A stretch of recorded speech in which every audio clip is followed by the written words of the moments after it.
Hi everybody, I'm Leon Thomas Lewick. Here's your political news roundup for Wednesday, December 18th.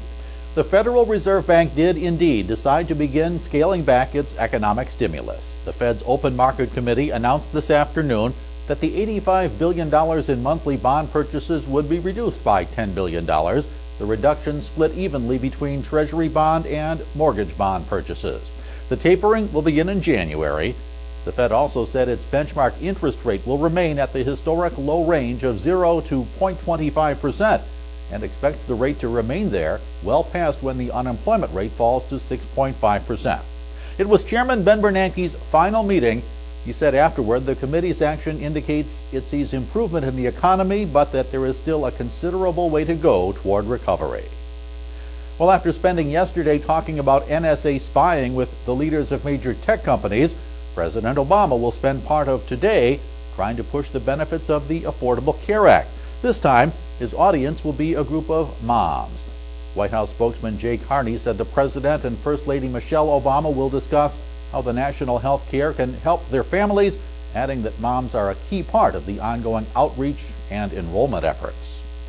The public should see a bit of what the government is thinking in terms of monitoring or changing its surveillance of phone calls and internet activities.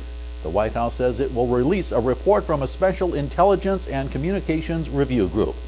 That report is expected to contain 46 recommendations to alter surveillance policies. The president is expected to review the plan for possible action after the first of the year.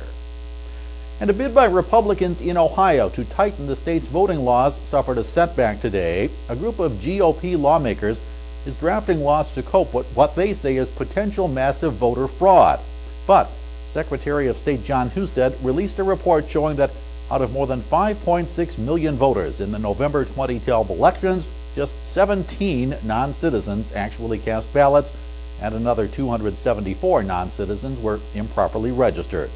The bills under consideration by the Republicans would restrict early voting and same-day registration, as well as creating new voter ID requirements.